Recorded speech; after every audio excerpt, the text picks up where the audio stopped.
اعوذ باللہ من الشیطان الرجیم بسم اللہ الرحمن الرحیم الحمد للہ والصلاة والسلام علی رسول اللہ وآلہ آل اللہ واللعنة الدائمة علی اعدائهم اعداء اللہ من یوم عداوتهم الى یوم لقاء اللہ اما بعد فقال اللہ تبارک و تعالی فی کتابہ المجید وفرقانہ الحمید اعوذ باللہ من الشیطان الرجیم یا ایہا الذین آمنوا کتب علیکم الصیام کما کتب علی الذین من قبلکم لعلکم تتقون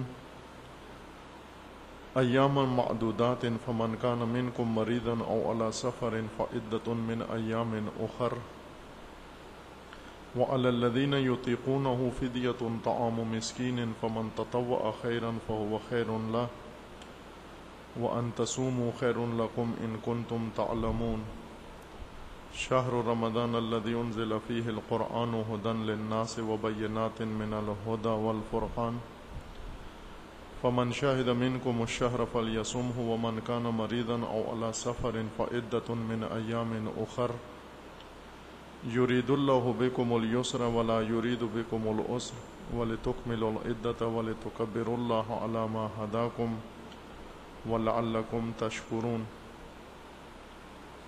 وَإِذَا سَأَلَكَ عِبَادِي أَنِّي فَإِنِّي قَرِيبٌ أُجِيبُ دَعْوَةَ الدَّاعِ إِذَا دَعَانِ فَلْيَسْتَجِيبُوا لِي وَلْيُؤْمِنُوا بِي لَعَلَّهُمْ يَرْشُدُونَ صدق اللہ العلی العظیم۔ بات ہماری فلسفہ روزہ اور حکمت روزہ میں تھی۔ اشارہ ہوا کہ روزہ کا مقصد قرآن مجید میں تقوی قرار دیا گیا ہے، اور اس وقت انسان حق روزہ ادا کرتا ہے اور آثار روزہ سے بہرہ مند و مستفیض ہوتا ہے جب اس کو معرفت بھی ہو۔ اس نقطے کو خود قرآن مجید نے ذکر کیا ہے کہ بغیر معرفت کے روزہ بے فائدہ ہے۔ اگر معرفت نہ ہو انسان کو، حق روزہ ادا نہیں کر سکتا۔ یہی سورہ جو روزانہ آپ کی خدمت میں تلاوت کی جاتی ہے، خداوند تبارک و تعالی نے سورہ مبارکہ بقرہ میں آیا 182 اور 183 184 میں، البتہ آپ کی خدمت میں روزانہ 186 تک مطلب بیان ہوتا ہے، یعنی آیات تلاوت ہوتی ہیں، لیکن ان 2-3 آیات میں سارا روزے کا ذکر ہے۔ یا ایہا الذین آمنوا کتب علیکم الصیام کما کتب علی الذین من قبلکم لعلکم تتقون۔ اے وہ لوگو جو ایمان لائے ہو، آپ پر اور آپ سے قبل امتوں پر روزہ اس لیے لازم قرار دیا گیا ہے کہ شاید تم متقی بن جاؤ۔ ایاما معدودات فمن کان منکم مریضا او علی سفر فعدۃ من ایام اخر۔ کیفیت بیان کی گئی ہے روزے کی کہ کس طرح آپ نے روزہ رکھنا ہے، یعنی معدود ایام، چند گنے چنے ایام ہیں، ان میں روزہ رکھیں، لیکن اگر کوئی مریض ہے یا سفر پر ہے تو وہ مرض اور سفر کی حالت میں روزہ چھوڑ دے اور دوسرے ایام میں اس کی تلافی کرے، یعنی جن ایام میں مریض بھی نہیں ہے اور مسافر بھی نہیں ہے ان دنوں میں روزہ رکھے۔ وَعَلَى الَّذِينَ يُطِيقُونَهُ فِدْيَةٌ طَعَامُ مِسْكِينٍ، اور یہی لوگ جو رمضان میں روزہ نہیں رکھ سکتے یہ فدیہ دیں، جو معذور ہیں روزہ رکھنے سے، ورنہ جو جان بوجھ کر روزہ ترک کرتے ہیں ان کو کفارہ دینا ہوگا روزے کا، جرمانہ۔ لیکن جن کو خداوند تبارک و تعالیٰ نے اجازت دی ہے کہ آپ نہ روزہ رکھیں، جیسے مسافر ہے یا مریض ہے، انہیں یہ کہا گیا ہے کہ روزہ نہ رکھنے کے بعد فدیہ بھی دیں، آپ روزہ نہیں رکھتے جب تو فدیہ دیں۔ فمن تطوع خیرا فہو خیر لہ، اور یہ فرمائے کہ وَأَن تَصُومُوا خَيْرٌ لَكُمْ إِن كُنتُمْ تَعْلَمُونَ، اور اگر تم روزہ رکھو تو یہ تمہارے لیے بہتر ہے اگر تمہیں معلوم ہو۔ ان کنتم تعلمون، اگر تمہیں علم ہو تو روزہ ہی تمہارے لیے بہتر ہے، یعنی روزے کے جو متبادل راستے ہیں انہیں نہیں اپناؤ گے تم، فقط روزہ رکھو گے اگر تمہیں سمجھ آ جائے اگر تم جان لو، ہم ناسمجھی کی وجہ سے روزے کے متبادل راستوں کو انتخاب کرتے ہیں، سفر کے ذریعے سے، یا ڈاکٹر سے اجازت لے لیتے ہیں، یا اور مجوزات افطار روزہ انہیں اختیار کرتے ہیں کہ کسی نہ کسی طریقے سے روزہ ٹل جائے ہم سے۔ یہ دین جو انسان ایک قسم کا کہیں کہ کنیزوں والا دین ہے، غلاموں والا دین، جبرن، بوجھ، مشقت کے طور پر ہے، اور انسان کوشش کرتا ہے جتنا ہلکا ہو، جتنا اس سے چھوٹنے کا جواز مل جائے اتنا بہتر ہے۔ بے معرفتی کی وجہ سے ہے اور جہالت کی وجہ سے ہے۔ اس کے بعد ہے شہر رمضان الذی انزل فیہ القرآن ھدی للناس وبینات من الھدی والفرقان، ماہ مبارک رمضان کا تعارف نزول قرآن سے کرایا گیا ہے کہ رمضان وہ مہینہ ہے جس میں قرآن نازل ہوا ہے۔ پھر قرآن کا تعارف ہے کہ قرآن ہدایت ہے انسانوں کے لیے، اور اس کے اندر واضح و روشن ہدایت ہے، اور قرآن فرقان ہے۔ فرقان یعنی ایسی قوت یا ایسی چیز جس کی مدد سے فرق کر سکتا ہے انسان حق و باطل میں، درست اور نادرست میں۔ فمن شاہد منکم الشہر فلیصمہ، یعنی رمضان بنیادی طور پر قرآن کا مہینہ ہے، اور اگر کسی کو رمضان میسر آئے، مشاہدہ کرے رمضان کا، تو روزے بھی رکھے۔ وَمَنْ كَانَ مَرِيضًا أَوْ عَلَىٰ سَفَرٍ فَعِدَّةٌ مِّنْ أَيَّامٍ أُخَرَ، پھر فرمایا کہ اگر مریض ہے یا سفر پر ہے تو ان دنوں کے روزے چھوڑ دے، اور الگ سے جن دنوں میں مریض بھی نہ ہو، سفر پر نہ ہو، وہ روزے رکھے۔ یرید اللہ بکم الیسر ولا یرید بکم العسر، یعنی خداوند تبارک و تعالیٰ نے تم سے سہولت مانگی ہے، نہ کہ سختی و مشقت، تمہیں مشقت میں نہیں ڈالا بلکہ آسانی میں رکھا ہے۔ وَلِتُكْمِلُوا الْعِدَّةَ وَلِتُكَبِّرُوا اللَّهَ عَلَىٰ مَا هَدَاكُمْ، تم تکبیر کہو، اللہ کو بزرگ سمجھو، کبریائی خدا کا اعتراف کرو، اور اپنی مدت پوری کرو۔ وَلَعَلَّكُمْ تَشْكُرُونَ، اور یہ شاید اس لیے کہ شاید تم شاکر بن جاؤ۔ روزے کا ایک نتیجہ شکر ہے، جس طرح سے صبر تھا کہ پہلے گفتگو میں عرض ہو چکا ہے، بلکہ قرآن مجید نے روزے کو صبر ہی کے عنوان سے ذکر کیا ہے۔ وَاسْتَعِینُوا بِالصَّبْرِ وَالصَّلَاةِ، صلاۃ اور صبر سے مدد لو تم۔ استعینوا بالصبر والصلاۃ، صبر روایات میں روزہ کہا گیا ہے کہ صبر سے مراد روزہ ہے۔ پہلے بات ہو چکی ہے اس بارے میں مختصر۔ صبر سے مراد سکوت، خاموشی اور چشم پوشی اور لا تعلقی اور یہ چیزیں نہیں ہیں۔ صبر سے مراد استقامت ہے، یعنی مسلسل ایک کام کو جاری رکھنا، مشکلات اور سختیوں کے باوجود اپنا ارادہ نہ توڑنا، وہیں پر ٹکے رہنا، وہیں جمے رہنا، وہیں ٹھہرے رہنا، اس کو صبر کہتے ہیں۔ اور روزہ انسان کے اندر صبر ایجاد کرتا ہے، استقامت پیدا کرتا ہے۔ روزہ انسان کے اندر قوت ارادی بڑھاتا ہے انسان کی، چونکہ بہت سارے کام جن میں ہم ناکام ہیں استقامت نہ ہونے کی وجہ سے ناکام ہیں۔ جی چاہتا ہے شروع کریں، مثلا بہت سارے لوگ جو نہیں پڑھ لکھ سکے، اعلیٰ تعلیمی درجات تک نہیں پہنچ سکے، یہ استقامت سے خالی اور محروم لوگ تھے، یہ استقامت نہیں تھی ان کے اندر۔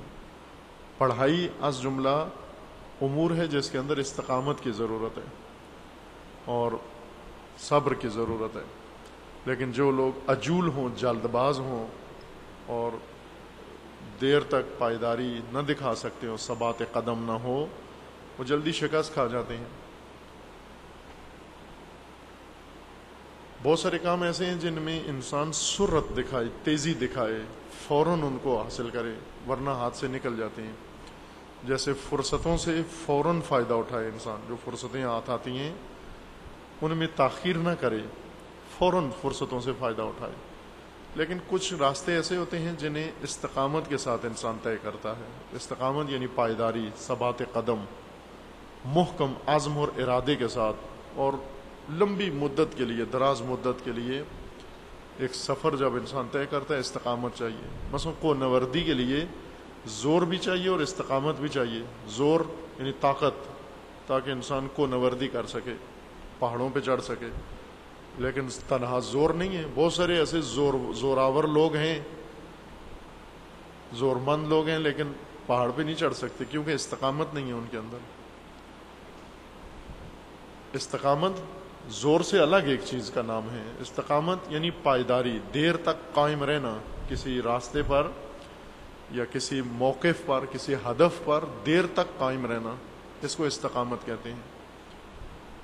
کامیابی کا بہت بڑا راز اسی استقامت کے اندر ہے، دنیا ہو یا دین، آخرت کا راستہ ہو یا دنیاوی راستہ ہو۔ آپ دنیاوی ترقی میں بھی دیکھیں، وہی لوگ کامیاب نظر آتے ہیں جنہوں نے اس راہ میں استقامت دکھائی ہے، لیکن جنہوں نے دکان کھولی، چند دن گاہک نہیں آیا، 5ویں دن بند کر کے کاروبار بدل دیا، نیا کاروبار شروع کر دیا، ادھر گئے 2-4 دن کاروبار کیا، پھر کوئی فائدہ نہیں ہوا، ہفتہ دیکھتے ہیں، ہفتے میں کوئی اگر فائدہ نہیں ہو رہا، پھر ختم کرتے ہیں، تیسرا کاروبار شروع کر دیتے ہیں۔ یہ ساری عمر ناکام رہتے ہیں یہ لوگ۔ کامیاب وہ لوگ ہوتے ہیں جب ایک کام شروع کرتے ہیں تو شروع کی ناکامیوں میں اور سختیوں میں اور مشکلات میں ڈٹے رہتے ہیں، اس راہ پر اس وقت تک قائم رہتے ہیں، اس ہدف پر جب تک راستے کھل نہ جائیں، جب تک مشکلات ٹل نہ جائیں، جب تک مشکلات ختم نہ ہو جائیں۔ اس کو صبر کہتے ہیں۔ پہلے آپ کی خدمت میں اشارہ ہوا تھا کہ صبر، عرب زبان لوگ پہاڑ کو مثلا صبابرہ کہتے ہیں، وہ پہاڑ جو ڈٹا رہتا ہے ایک جگہ، ہلتا نہیں ہے اپنی جگہ سے۔ یا مثلا ان بادلوں کو بھی صبورہ یا صبابرہ کہتے ہیں۔ عرب جو بادل آ کے جم جاتے ہیں، چھا جاتے ہیں، پھر ہٹتے نہیں ہیں۔ کچھ بادل ٹرانزٹ کے ہوتے ہیں، زود گزر، جیسے برسات کے بادل ہیں، 2 منٹ میں برسے، 2 منٹ میں گزر گئے، پھر آسمان صاف ہے۔ لیکن خزاں کے موسم خزاں کے بادل عموماً ایسے ہوتے ہیں، جب آ کے چھا جاتے ہیں تو ہفتوں چھائے رہتے ہیں، ہٹنے کا نام نہیں لیتے، ان کو صبابرہ کہتے ہیں۔ یعنی ایسی چیز جو آ کر ایک جگہ رکے اور وہیں قائم ہو جائے، ہٹے نہیں اپنی جگہ سے۔ اسی سے مفہوم صبر انسان کی صفت کے طور پر لیا گیا ہے، اور انسان کو وصیت توصیہ کیا گیا ہے کہ تم صبر سے کام لو۔ صبر کا ایک منبع جہاں سے صبر انسان کے اندر پیدا ہوتا ہے وہ روزہ ہے۔ ہم مادرزاد صابر نہیں ہیں، یعنی اہل استقامت نہیں ہیں، جلد باز ہیں، بے حوصلہ ہیں۔ بے حوصلہ ہونا یہ شکست کا عامل ہے۔ کوئی کام بھی بے حوصلہ ہو کر کریں گے، آپ شکست کھائیں گے اس کام میں، دنیاوی کام ہو یا مثلا آپ کتاب پڑھ رہے ہیں، بے حوصلہ ہیں، نہیں سمجھ آئے گی کتاب آپ کو، بے حوصلگی کے ساتھ نہیں سمجھ آئے گی، ایک صفحہ بھی آپ نہیں سمجھ پاتے جب تک حوصلے کے ساتھ نہ پڑھیں اس کو۔ اور کتنے لوگ ہیں کتاب شروع کرتے ہیں، 2-3 صفحے پڑھے اکتا جاتے ہیں، پھر رکھ دیتے ہیں، نئی کتاب اٹھا لیتے ہیں، پھر 2-4 صفحے اس کے پڑھے مزہ نہیں آ رہا، پھر اس کو رکھ دیتے ہیں، ایک نئی کتاب اٹھا لیتے ہیں۔ یہ کون لوگ ہیں؟ بے حوصلہ لوگ، صابر نہیں ہیں، یہ جزو ہیں، بےتاب لوگ ہیں، اکتاہٹ آ جاتی ہے ان کے اندر، یعنی ایک کام شروع کر کے اس پہ پائیداری نہیں دکھا سکتے۔ اور یہی شکست ہے، جب بھی کوئی کتاب شروع کرو، جیسی بھی ہے، اچھی لگ رہی ہے یا نہیں لگ رہی، اس کو آخر تک ضرور لے جاؤ آپ۔ خوب کیا فائدہ ہے میں اپنا ٹائم ضائع کروں، اس سے تو کچھ حاصل نہیں ہو رہا۔ بے شک کچھ حاصل نہیں ہو رہا، کتاب سے کچھ حاصل نہیں ہو رہا، لیکن آپ کے اندر صبر کی استعداد پیدا ہو رہی ہے، استقامت بڑھ رہی ہے آپ کے اندر۔ یہ آپ صبر کی تمرین اور صبر کی مشق کے طور پر اس کو پڑھتے رہو گے، بے شک اس میں مطلب کوئی بھی نہیں ہے، لیکن صبر کے استقامت حاصل کرنے کے لیے پڑھتے رہو، اس کو آخر تک لے جاؤ تاکہ قوت ارادی آپ کی غالب آ جائے۔ حوصلہ بہت ضروری ہے ہر کام کے اندر۔ استقامت یعنی حوصلہ دکھانا۔ مثلا فرض کریں آج کل پاکستان میں سختی ہے، مومنین کے اوپر، شیعہ کے اوپر سختی کے دن گزر رہے ہیں، البتہ 20 سال سے سختیاں گزر رہی ہیں، لیکن اس وقت شدت ہے اس کے اندر۔ کچھ لوگ بہت بے حوصلہ ہیں، غیر صبور ہیں، ان حوادث کو دیکھ کر فرار کے راستوں پہ غور کر رہے ہیں، بغاوت کے راستوں پہ غور کر رہے ہیں۔ ملک چھوڑ دینا چاہیے، مذہب چھوڑ دینا چاہیے، ان کاموں میں شرکت نہیں کرنی چاہیے، جلوس جلسے بند کر دینے چاہیے، یہ ان راہوں پہ سوچنا شروع کر رہی ہیں. یہ بغاوت ہے، یہ فرار اور بزدلی ہے. مشکل کیا ہے ان کی؟ مشکل یہ ہے کہ اہل استقامت نہیں ہے، مشکلات میں استقامت نہیں دکھا سکتے. کیوں نہیں دکھا سکتے؟ چونکہ استقامت کی مشقیں نہیں کی ہیں، ریہرسل نہیں کی ہے استقامت کی. استقامت مادرزاد صفت نہیں ہے جو ہم پیدائشی طور پر لے کر پیدا ہوتے ہیں اور صاحب استقامت پیدا ہوتے ہیں. استقامت پیدا ہونے کے بعد ہمیں اپنے اندر خود پیدا کرنا پڑتی ہے، اور استقامت والے لوگ لمبے راستے، دشوار راستے اور مشکل راستے طے کرتے ہیں. یہ جو علمی مقامات کے اعلیٰ درجات پر پہنچ جاتے ہیں، اجتہاد و فقاہت کے درجے پر پہنچتے ہیں اور بڑی شخصیات بنتے ہیں، یہ وہ لوگ ہیں جو استقامت جن کے اندر ہوتی ہے. ورنہ بے حوصلہ لوگ جاتے ہیں مدرسوں میں 2 سال لگا کے، دوسرے سال فارغ و تحصیل ہو کے بڑا سا امامہ باندھ کے کسی مسجد میں آ جاتے ہیں، پھر مسجد نہ ملی ممبر پہ آ جاتے ہیں. لیکن جن کے اندر استقامت ہوتی ہے وہ 20-20 30-30 سال اپنی عمر لگا کے ایک ایک حرف، ایک ایک نقطہ پڑھتے ہیں اور پھر جا کر اس درجہ علمی پر فائز ہوتے ہیں. استقامت کی ضرورت ہے. ہمارے استاد بزرگوار وہ مثال دیتے تھے، پڑھ پڑھ کے کمال تک پہنچنے کی مثال وہ یہ دیتے تھے کہ پڑھ پڑھ کے انسان پڑھتا رہے کتابیں اور درس، اور پھر درجہ اجتہاد پہ پہنچے. اس کی مثال ایسے ہے جیسے ایک آدمی سوئی سے کنواں کھودے اور پانی تک جا پہنچے. سوئی لے، ہم تو عموماً گینتی پھوڑے کئی کسی سے کنواں کھودتے ہیں، یا آج کل تو مشینیں آ گئی ہیں اور 1-2 گھنٹے میں کنواں کھود دیتے ہیں، بورنگ کرتے ہیں فوراً الیکٹرک مشینوں سے، پانی تک جا پہنچتے ہیں. لیکن ایک طریقہ کنواں کھودنے کا یہ ہے کہ سوئی لیں آپ، یہ سلائی والی سوئی، اور اس سے آپ کھدائی شروع کریں، اتنا کھود کے نیچے جائیں کہ پانی تک جا پہنچے. کون کر سکتا ہے یہ کام؟ بعض تو سن کر ہی گھبرا جاتے کہ یہ تو ہونے والا کام نہیں ہے. اتفاقاً یہی کام ہے. یعنی جو یہ کام، اس کام کا حوصلہ جو لوگ رکھتے ہیں وہی کسی مقام و مرتبے تک پہنچتے ہیں، وہی کسی مقام و مرتبے تک پہنچتے ہیں. سوئی سے ہی کھودتے ہیں، یعنی ایک ایک حرف پڑھتے ہیں، ایک ایک لفظ پڑھتے ہیں، ایک ایک کلمہ پڑھتے ہیں، پڑھتے رہتے ہیں، اتنا پڑھتے ہیں کہ ان کے اندر ملکہ پیدا ہو جاتا ہے، ان کے اندر چشمہ جاری ہو جاتا ہے، خود ان کے اندر چشمہ جاری ہو جاتا ہے علم کا. اب وہ کتابیں پڑھ کے نہیں بولتے، اندر سے علم پیدا ہوتا ہے. جس طرح چشموں میں باہر سے بالٹیاں نہیں ڈالتے، وہ حوض ہیں جن کے اندر ٹینکیوں میں باہر سے پانی جاتا ہے. علم کی ٹینکی بننا، وہ ٹینکی خالی ہوتی ہے، بھرتی ہے، خالی ہوتی رہتی ہے. یعنی ایک مجلس کی تیاری کرتا ہے، دوسرے مجلس کے لیے پھر پڑھنا پڑتا ہے اس کو، چونکہ ایک اشرے میں ٹینکی خالی کرایا جا کر. لیکن جس کے اندر چشمہ جاری ہو جاتا ہے نا، وہ سارا سال مسلسل بولتا رہے، اس کے اندر مزید پانی آتا ہے، مزید علم پیدا ہوتا ہے. علم کے سوتے اور علم کے چشمے اس کے اندر نکلتے ہیں. کب؟ استقامت کے ساتھ، پائیداری کے ساتھ. جب وہ اس وقت تک کرے جب تک یہ چشمہ نہیں پھوٹتا اس کے دل پر. اور اللہ تعالیٰ کا وعدہ ہے کہ جو بھی اس راہ میں استقامت دکھاتا ہے، اخلاص دکھاتا ہے، خداوند تبارک و تعالیٰ اس کے دل میں علم کے چشمے اور حکمت کے چشمے جاری کر دیتا ہے. یہی عالم لوگ یہی کہلانے کے قابل ہیں، عالم کہلانے کے. ٹنکیاں جو ہیں جو خالی ہوتی ہیں، بھرتی ہیں، تھوڑا سا پڑھ کے آ کے جلوہ دکھا کے پھر خالی ہو کے پھر پڑھتے ہیں، پھر اگلے مہینے کے لیے تیاری کرتے ہیں نا، وہ عالم نہیں ہیں. عالم وہ ہیں جن کے اندر چشمے جاری ہو چکے ہیں. بہت ساری دوڑیں ہیں ایسی جن سے ہم آشنا بھی ہیں. ایتھلیٹک کے مقابلوں میں دوڑتے رہتے ہیں، دیکھتے ہیں ٹی وی پر آپ مقابلے. 2 قسم کی دوڑیں ہوتی ہیں. ایک تیز دوڑنے کی، سپیڈ کی دوڑ ہوتی ہے، 100 میٹر کی، 200 میٹر کی. اس میں وہ لوگ کامیاب ہوتے ہیں جو سب سے تیز دوڑتے ہیں، چونکہ وہ دوڑ 10 سیکنڈ یا 9 سیکنڈ میں دوڑنی ہوتی ہے. 9 سیکنڈ میں آپ کو 100 میٹر دوڑنا ہے 10 سیکنڈ میں، تو جو 9 سیکنڈ میں دوڑ لے وہ جیت جاتا ہے. لیکن ایک دوڑ ہوتی ہے جس میں 40 کلومیٹر دوڑتے ہیں. 40 کلومیٹر مقابلہ ہوتا ہے دوڑ کا. کون لوگ اس کو دوڑنے کے لیے کئی گھنٹے لگتے ہیں. کون لوگ جیتتے ہیں اس میں؟ جن کے اندر استقامت زیادہ ہوتی ہے نا، جن کی سپیڈ زیادہ ہوتی ہے. کچھوے اور خرگوش کا مقابلہ ہم نے سنا ہوا ہے نا.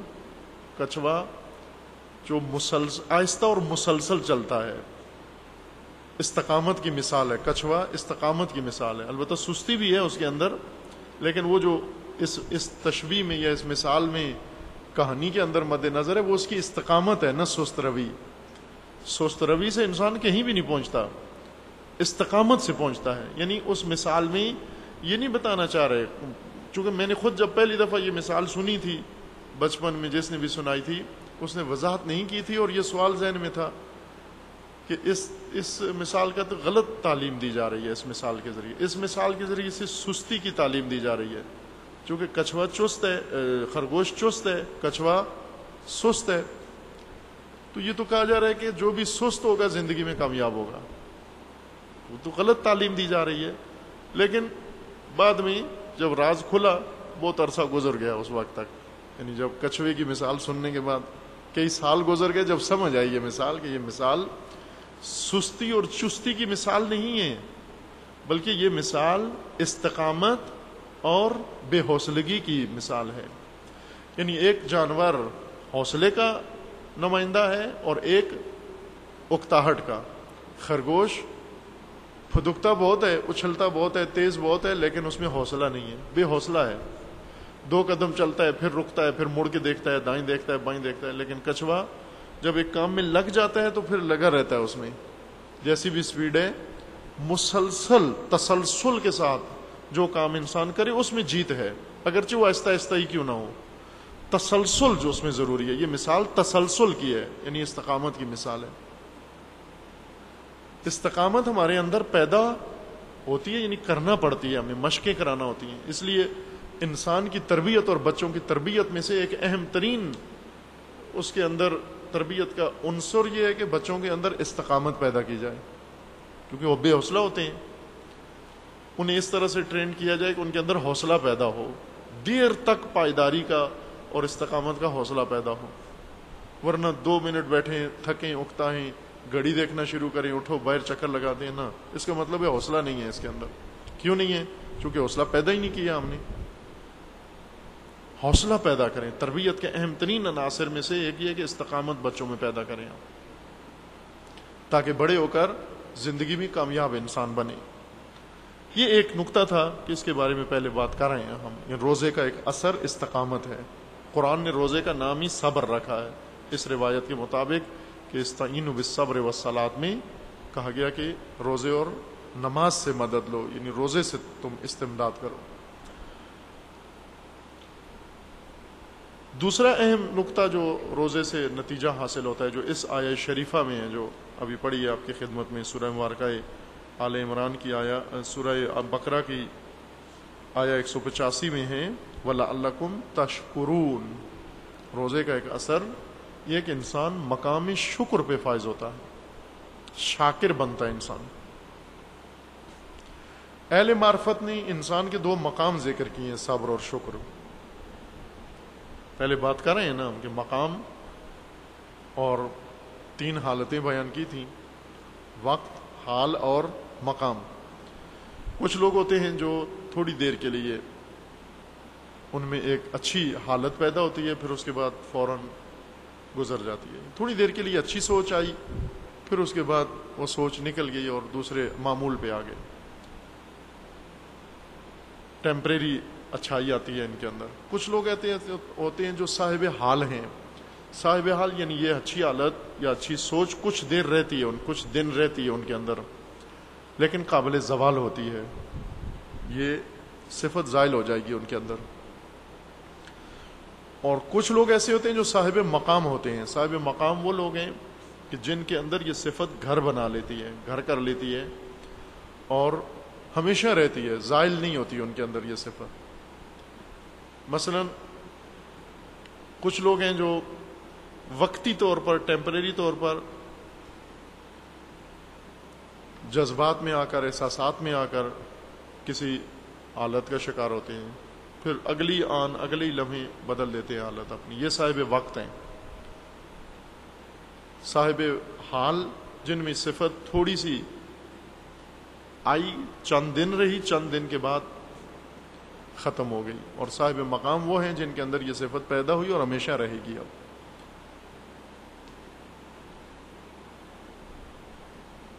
صبر اور شکر مقامات انسان میں سے ہیں، یعنی انسان صبر کے اندر اتنی مشق کرتا ہے کہ صبر مقام بن جاتا ہے انسان کا، یعنی ایک راسخ صفت جو انسان کے اندر رچ بس جاتی ہے، گھر کر لیتی ہے انسان میں، اور کبھی زائل نہیں ہوتی، نکلتی نہیں ہے۔ اس طرح سے صبر انسان کے وجود کا حصہ بن جاتا ہے۔ اور اسی طرح سے شکر بھی ہے۔ بعض لوگ ہیں ٹیمپریری صابر ہوتے ہیں، مثلا کسی جگہ صبر دکھا دیا، استقامت دکھا دی، ایک آدھ دفعہ استقامت دنیا زندگی میں دکھائی انہوں نے، لیکن کچھ لوگ ہیں جو کچھ وقت تک صابر رہے، کچھ ٹائم تک استقامت دکھاتے رہے، لیکن پھر بعد میں چلے گئے۔ مثلا فرض کریں، عام سادہ سی مثال دیں، ایک لمبی مجلس، ایک لمبی ریلی ہوئی، ایک آدمی صرف اس میں استقامت دکھائی، اس نے آخر تک گیا ہے، اتنا حوصلہ دکھایا اس نے، بیزار ہو رہا تھا، اکتا رہا تھا، لیکن اپنے آپ کو مجبور کر کے آخر تک چلا گیا وہ، لیکن یہ ایک ہی دفعہ اس نے کیا۔ ایک وہ آدمی ہے کہ جو نا آج کل کسی کے ساتھ اس کا اٹھنا بیٹھنا ہے، اس کی باتوں سے متاثر ہے، کسی انقلابی آدمی کی باتوں سے متاثر ہے، اور کچھ عرصے سے 3 مہینوں تک اسی حالت میں ہے، 3 مہینوں میں جہاں بھی پروگرام ہوتا ہے جاتا ہے، آخر تک بیٹھا رہتا ہے، تعریفیں کرتا ہے، لیکن 3 مہینوں کے بعد آہستہ آہستہ ٹھنڈا ہو گیا ہے، اب واپس اپنی پہلی حالت پر آ گیا کہ ہم سے نہیں اتنا بیٹھا جاتا۔ 2-3 مہینے گزارے اس نے، لیکن پھر واپس آ گیا۔ لیکن ایک آدمی یہ ہے کہ نا بچپن سے اپن چھوٹا سا تھا تو اپنے والد کے ساتھ جاتا تھا مجالس میں، ریلیوں میں، اور آخر تک رہتا تھا، شام تک، اختتام تک۔ اب جب کہ خود بھی اس صاحب اولاد ہو گیا ہے، اب جب بڑھاپے کو جا پہنچا، ابھی تک اس کے اندر یہ صفت موجود ہے، صاحب حوصلہ ہے۔ یہ 3 مثالیں دی ہیں۔ پہلا جو ایک ہی ریلی میں استقامت دکھائی، یہ صاحب وقت ہے۔ دوسرا جو 2-3 مہینے اس حالت میں رہا پھر واپس آ گیا، یہ صاحب حال ہے۔ اور تیسرا جو عمر بھر صاحب استقامت ہے، جس کے اندر یہ صفت ہے، وہ صاحب مقام ہے۔ صبر و شکر مقام بن جائے انسان کے لیے، صبر عادت بن جائے، سجیہ بن جائے انسان کا، وہ اسی طرح شکر بھی صاحب مقام بنے۔ اس لیے اہل معرفت، علماء علم سلوک صابر و شاکر کو یا صبر و شکر کو مقامات ذکر کرتے ہیں۔ انسان کے مقامات ہیں یہ، نہ حالات اور نہ اوقات۔ ماہ مبارک رمضان میں جو توفیق انسان کو نصیب ہوتی ہے روزے کی صورت میں، وہ یہ ہے کہ صبر و شکر دونوں مقام بن جاتے ہیں انسان کے، یعنی یہ صفات رچ بس جاتی ہیں انسان کے اندر۔ روزے کا مقصد یہ ہے کہ صبر و شکر گھر کر لیں ہمارے اندر، رچ بس جائیں، راسخ ہو جائیں ہمارے اندر، انسان صبور و با استقامت و انسان شکور بن جائیں ہم۔ اس لیے خداوند تبارک و تعالیٰ نے روزہ مقرر کیا، روزے جیسی عبادت مقرر کی ہے۔ شکر بھی صبر کی طرح بہت عمیق مطلب ہے، ہمارے استعمالات میں یہ الفاظ اپنے معنی کھو بیٹھے ہیں، یہ مقتول الفاظ ہیں، قتل شدہ اصطلاحیں ہیں جن کا خون خرابہ ہو چکا ہے، قتل عام ہو چکا ہے ان الفاظ کا، یعنی ان کی روحیں جدا ہو چکی ہیں، اب صرف کھوکھلے الفاظ رہ گئے ہیں جو ہم تقوی، صبر، شکر اور اس قسم کی چیزیں بے معنی قسم کے الفاظ کی طرح ہم استعمال کرتے ہیں، ان کے معنی کی طرف ہرگز غور نہیں کرتے۔ مثلا یہی جملہ جو روز 20 دفعہ شاید تکرار کرتے ہیں ہم، السلام علیکم، یہ بے معنی لفظ بن گیا ہماری زبانوں پر، جبکہ بہت بامعنی لفظ ہے۔ السلام علیکم، آپ پر درود ہو۔ ابھی ہم بچوں کو ہائی سکھاتے ہیں، ہائی، ہائی کیا ہے؟ دعا کرو ان کے لیے، جس کو ملتے اس کے لیے دعا کرو، سلام علیکم، وہ بھی جواب دے وعلیکم السلام، آپ پر بھی سلام ہو، آپ پر بھی سلامتی ہو، آپ پر بھی درود ہو۔ لیکن ہم ان معانی کی طرف توجہ نہیں رکھتے، بغیر معنی کہ یہ لفظ صرف تبادلہ کرتے ہیں، وہی ہائی کے معنی میں۔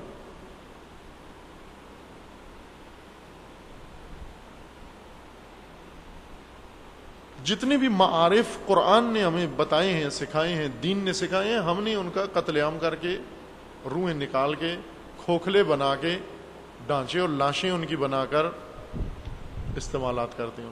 آج جملہ صبر و شکر ہے، اور بہت سارے ایسے، انتظار، غیبت، عرصہ غیبت، زمانہ غیبت، اور یہ سارے الفاظ سب بے معنی کر دیے ہم نے. شکر اہم ترین چیز ہے جسے خداوند تبارک و تعالیٰ نے انسان کے لیے مقرر کیا اور دعوت دی ہے. کیوں شاکر نہیں ہو تم؟ کیوں شکر نہیں کرتے ہو؟ کیوں مقام شکر پہ نہیں پہنچتے ہو؟ اگر آپ قرآن مجید میں شکر کو مطالعہ کریں کہ کس طرح شکر کا لفظ کہاں کہاں استعمال ہوا ہے. خداوند تعالیٰ کے اسماء حسنہ میں سے شاکر ہے و شکور. اللہ تعالیٰ کے اسماء حسنہ میں سے خدا خود شاکر ہے و مشکور. شاکر بھی ہے اور مشکور. آپ نے دعائے جوشن میں پڑھا ہے اسماء اللہ حسنہ میں سے یا خیر شاکر و مشکور، اے بہترین شاکر اور اے بہترین مشکور. بلکہ ہم تو اردو میں شکر کو شاکر اور مشکور میں فرق ہی ختم کر بیٹھے ہیں. جہاں شاکر استعمال کرنا ہوتا ہے وہاں پر مشکور استعمال کرتے ہیں. عموماً یہ ہم آپ کے بہت مشکور ہیں، کہنا یہ چاہتے ہیں کہ ہم آپ کے بہت شاکر ہیں، کہتے یہ ہیں کہ ہم آپ کے بہت مشکور ہیں. شاکر اور مشکور میں اتنا ہی فرق ہے جتنا قاتل اور مقتول میں فرق ہے. اتنا ہی فرق ہے نا دونوں، جتنا قاتل اور مقتول میں فرق ہے. قاتل یعنی قتل کرنے والا، مقتول قتل ہونے والا. شاکر شکر کرنے والا، مشکور جس کا شکر ادا کیا جائے وہ مشکور ہے. ہم دوسرے کو کہہ رہے ہوتے ہیں جی آپ کے بڑے مشکور ہیں کہ آپ نے ہمارے لیے یہ کام کیا، ہم مشکور ہیں. یعنی یہ کام بھی کیا ہے آپ نے اور ہمارا شکریہ بھی ادا کرو، چونکہ ہم مشکور ہیں آپ کے ساتھ، ہمارا شکریہ بھی ادا کرو. ہم شاکر ہیں آپ کے، نہ کہ مشکور ہیں آپ کے. یہ بیمانہ ہونے کی وجہ سے ہے. یعنی لفظ شکر و اس کے مشتقات یہ بیمانہ ہو چکے ہیں، کھوکھلے بن چکے ہیں. اس وجہ سے فرق ہی مٹ گیا ہے شاکر و مشکور کا.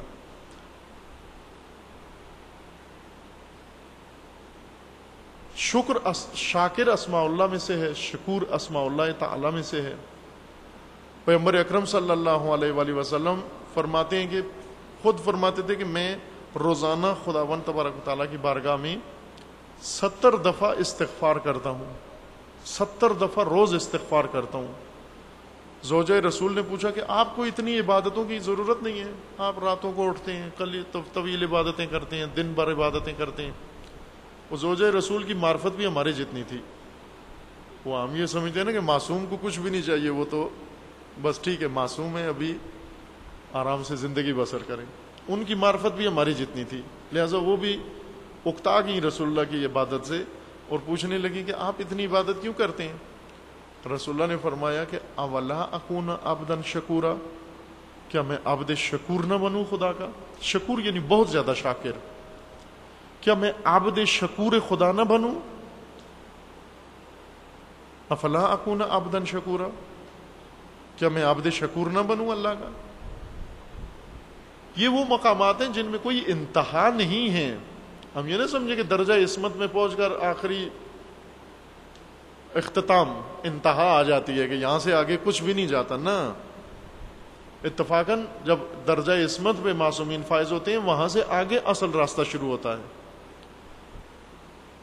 چونکہ عصمت یعنی کوالیفائیڈ ہونا.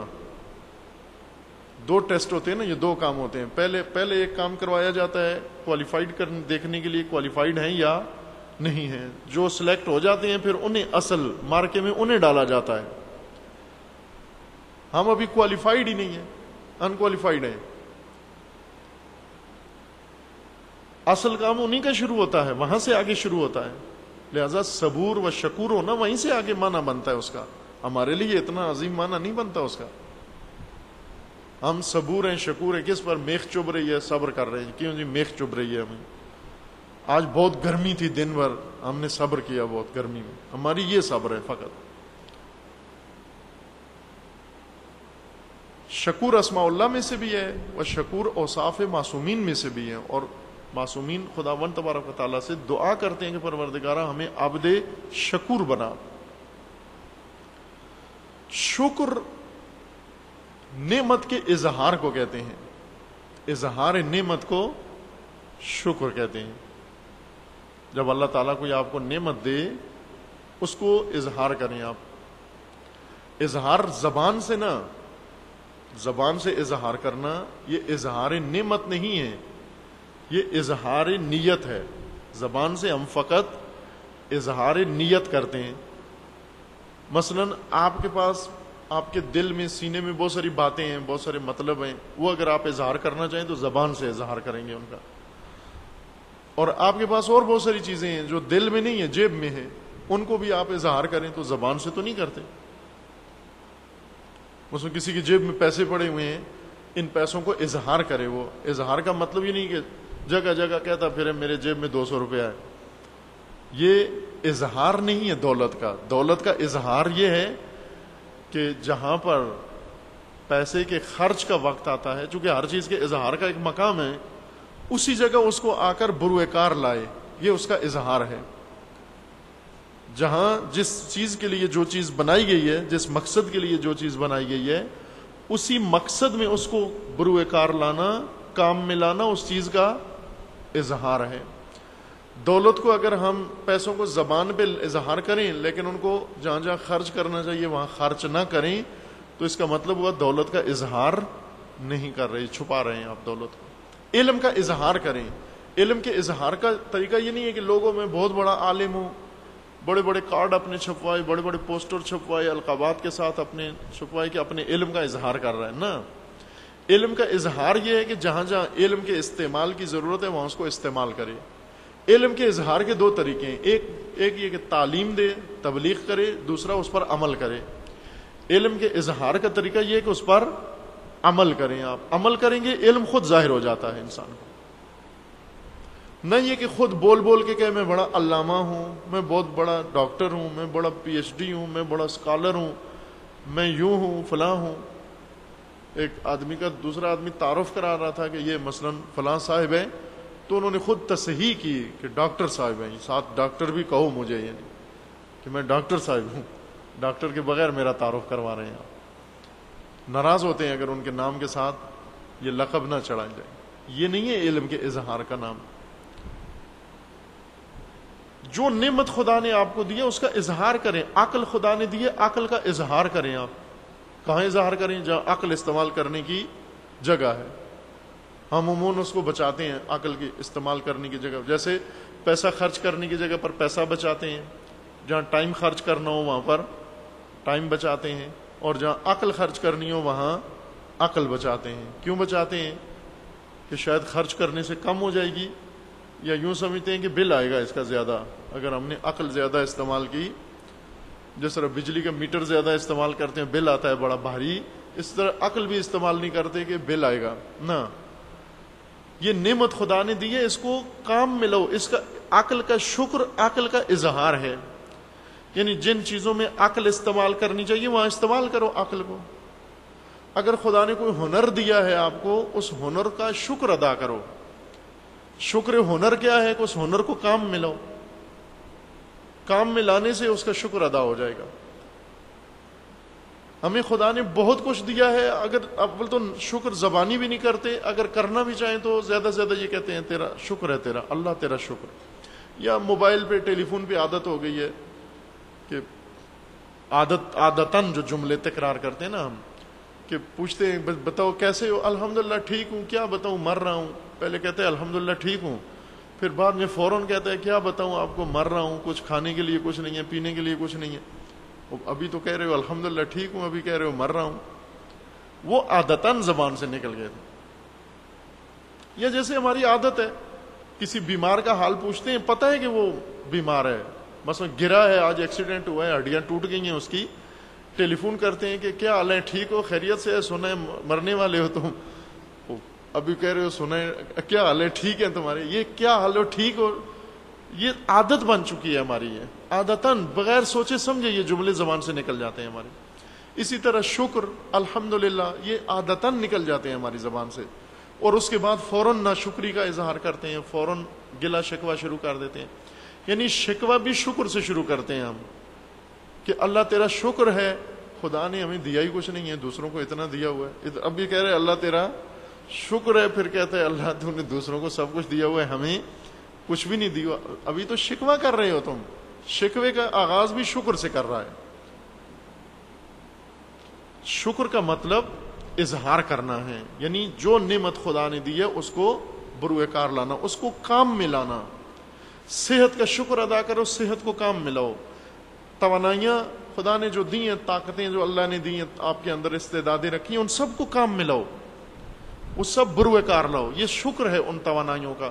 وہ خداوند کا وعدہ ہے ان شکرتم لازیدنکم، اگر تم شکر کرو میں اور دوں گا تمہیں۔ جو چیز چاہتے ہو خدا بڑھائے، اس کا شکر ادا کرو۔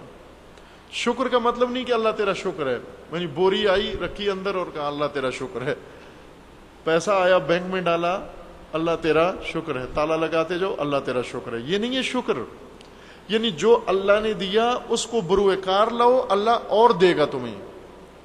ان شکرتم لازیدنکم، اگر تم نے شکر کیا میں مزید دوں گا تمہیں، اگر تم نے پہلا لے کر چھپا دیا نہ، اور نہیں دوں گا تمہیں، روک لوں گا یہیں پر، مزید نہیں دوں گا۔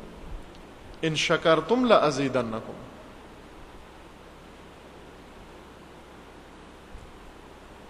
شکر سے انسان وہ مقامات طے کرتا ہے قرب الہی کے، سفر جو اللہ کی طرف کر رہا ہے، اس میں ایک اہم مقام شکر ہے کہ جب انسان عبد شکور خدا بنتا ہے، یعنی خداوند تبارک و تعالیٰ کی دی ہوئی تمام نعمتوں کو بروئے کار لے آتا ہے، کسی کو ذخیرہ نہیں رکھتا، کسی کو چھپا کے نہیں رکھتا، کسی کا سٹور نہیں کرتا، ہر چیز سامنے لے آتا ہے، ہر چیز بروئے کار لاتا ہے۔ وہ چیزیں جو خدا نے دیے دوسروں کے لیے کہ ان کو کام ملا، ان کو کام میں لاتا ہے۔ علم کا شکر ادا کرتا ہے، دولت کا شکر ادا کرتا ہے، صحت کا شکر ادا کرتا ہے، جوانی کا شکر ادا کرتا ہے، عقل کا شکر ادا کرتا ہے، سوجھ بوجھ کا شکر ادا کرتا ہے، ہر چیز کا شکر ادا کرتا ہے۔ اگر خدا نے تمہیں کوئی توفیق دی ہے، کسی کو مشورہ دے سکتے ہو اچھا، تو اس کا شکر ادا کرو۔ شکر یہ ہے کہ اب 2 لوگوں کو مشورے اچھے، یہ شکر مشورے کی قوت کا شکر یہ ہے کہ لوگوں کو اچھے مشورے دو۔ کس طرح انسان شاکر بنتا ہے؟ روزے سے، یعنی روزے کا ایک نتیجہ شکر ہے۔ روزہ انسان کو شاکر بناتا ہے، کیونکہ شاکر بننے کے لیے، یعنی نعمتوں کا اظہار کرنے کے لیے اور نعمتوں کو بروئے کار لانے کے لیے نعمتوں کی معرفت ضروری ہے، علم ضروری ہے، نعمت کا، نعمت شناس ہونا ضروری ہے۔ ہم نعمت فراموش ہیں، کفر اسی کو کہتے ہیں۔ کفر یعنی خدا کی نعمتیں لے کر کھا کے اور ڈکار بھی نہ لینا، نام تک نہ لینا کہ کسی نے کچھ دیا تھا ہمیں، یہ کفر ہے۔ کفر، یہ عملی کفر اسی کو کہتے ہیں۔ یعنی اللہ نے جتنی نعمتیں و توفیقات دی ہوئی ہیں ان سب سے فائدہ اٹھا لیتے ہیں، لیکن نام تک نہیں لیتے ان کو۔ کیوں نہیں لیتے؟ چونکہ نعمتوں کی شناخت ہی نہیں ہے ہمیں۔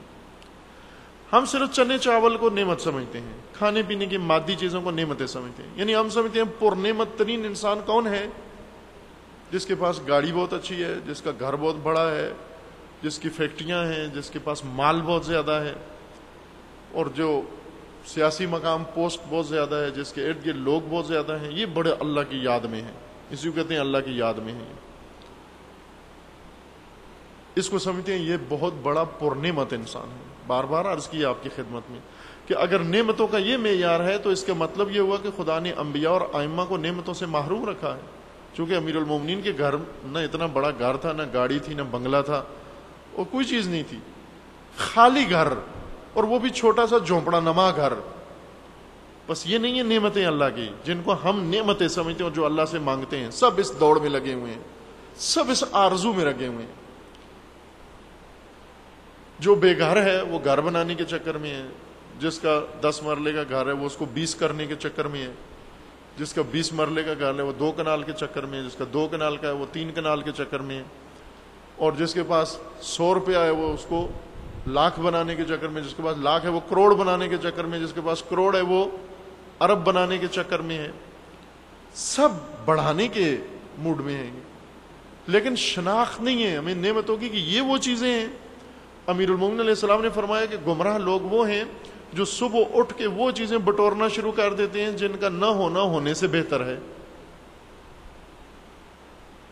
ایک محلے میں رہتے تھے ہم، وہاں ایک خاتون بڑھیا رہتی تھی، اس کی عجیب صفت تھی، وہ ابھی بھی ہے، وہ آپ دیکھ سکتے ہیں گھر اس کا، اس کو کوڑا جمع کرنے کا بہت شوق ہے. کچرا لوگ پاکستان میں تو ایسے پھینک دیتے ہیں نا گلیوں میں, وہاں پھینکتے نہیں ہیں, بلکہ روز گاڑی آتی ہے رات کو, کوڑا اٹھا کے لے جاتی ہے. لوگ اپنے اپنے گھروں کا کوڑا پلاسٹک کی تھیلیوں میں ڈال کر رکھتے ہیں باہر, اور روز آ کے گاڑی صفائی کر کے لے جاتی. اس عورت کی یہ صفت تھی کہ یہ تمام محلے کا کوڑا, بلکہ اور بھی محلوں کا کوڑا کچرا, یہ کچن کا کچرا اور جھاڑو لگا کے جو گھروں سے کچرا بنتا ہے, یہ سارا اٹھا کے اپنے گھر میں لے آتی ہے. شوق ہے اس کو, کوڑا کرکٹ جمع کرنے کا شوق ہے. کئی دفعہ میونسپل کمیٹی کی گاڑیاں آئی ہیں, یعنی ہر 2-3 سال بعد اس کا گھر میونسپل کمیٹی والے آ کر خالی کرتے ہیں, اور 10 ٹرک کوڑے کے بھرے ہوئے اس کے گھر سے نکال کے لے کر جاتے ہیں. اتنا تعفن اور بدبو پورے محلے میں پھیلی ہوتی ہے اس کے گھر سے. کوڑا جمع کرتی ہے وہ, معلوم نہیں اس کے دماغ میں کیا چیز گھسی ہوئی ہے, کچرا جمع کرتی, اسی میں سوتی ہے, اسی میں کھاتی پیتی ہے, اسی میں سب کچھ کرتی ہے. اس کو جب میں دیکھتا تھا تو عبرت کے طور پر ہمیشہ ذہن میں یہ ہوتا تھا کہ مثلا اس کو سب بدنام کرتے ہیں کہ یہ کوڑا کرکٹ جمع کر رہی ہے, کوڑا کرکٹ ساری جمع کر رہی ہے, لیکن حقیقت میں جو اس کو متہم کر رہے ہیں وہ خود بھی یہی کام کر رہے ہیں. یہ ذرا ہلکے قسم کا, نچلے قسم کا کوڑا کرکٹ جمع کر رہی ہے, وہ ذرا مہنگا کوڑا کرکٹ جمع کر رہے ہیں, لیکن کام وہ بھی وہی کر رہے ہیں.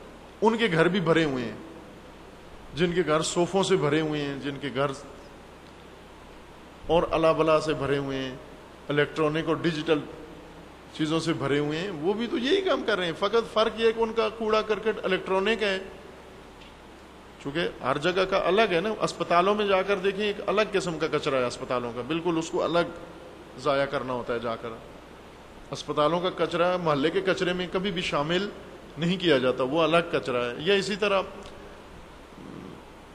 مثلا مختلف کیمیکل فیکٹریوں کا کچرا وہ الگ کچرا ہے, اور ایٹامک پلانٹ جو لگے ہوئے ہیں انرجی کے, ان کا کچرا الگ کچرا ہے, اس کو بالکل ہی الگ طریقے سے ضائع کرنا ہوتا ہے. ہر کچرے کی ایک اپنی خاص خصوصیت ہے. الیکٹرانک کچرا چائنا بناتا ہے اور کنٹینر بھر بھر کے اپنے گھروں میں جمع کر رہے ہیں. بدنام صرف اس عورت کو کرتے ہیں کہ وہ کچرا جمع کرتی ہے. سب نے گھروں میں بھرا ہوا ہے, سب نے, اور نعمت سمجھ کر. وہ عورت اس کوڑے کو جمع, میں نے خود دیکھا اس کو, جس دن میونسپل کمیٹی والے آئے, منظر دیکھنے کا تھا. وہ جس دن آئے اس کے گھر میں, اور آ کر اس کے گھر سے وہ اتنا بدبو تھی کہ وہ بے ہوش ہو رہے تھے. وہ کوڑا اٹھانے والے متلی آ رہی تھی, انہیں کہہ ہو رہی تھی, الٹیاں ہو رہی تھی, لیکن پھر بھی وہ لگے ہوئے تھے جمع کرنے میں. اس کا منظر جو دیکھا وہ یہ کہ وہ جو ان کا تھا کمیٹی کا انچارج تھا, جو اٹھوانے آیا تھا صفائی کرانے, اس کے سامنے جا کر بلک بلک کے رو رہی تھی, اور اس کی منتیں کر رہی تھی کہ خدا را یہ نہ لے کے جاؤ آپ میرے گھر سے. پاؤں پکڑ رہی تھی اس کے, بلک بلک کے رو رہی تھی کہ یہ رہنے دو. وہ بار بار اسے پوچھتا تھا کہ آخر اس کا فائدہ کیا ہے تجھے, لیکن وہ روتی تھی, وہ کہتی تھی رہنے دو, یہ نہ لے کے جاؤں. میں نے کتنی محنتوں سے جمع کیا, اور واقعاً ہم دیکھتے تھے برف میں, مائنس ٹیمپریچر میں وہ راتوں کو نکلتی تھی اور لوگوں کے گھروں سے اٹھا کے لے کے آتی تھی کچرا. اس واقعہ کو دیکھیں آپ کے, ہم بھی ایسے ہی ہیں. گھروں میں کچرا سے بھرے ہوئے ہیں ہمارے گھر, صرف کچرے کی نوعیت میں فرق ہے.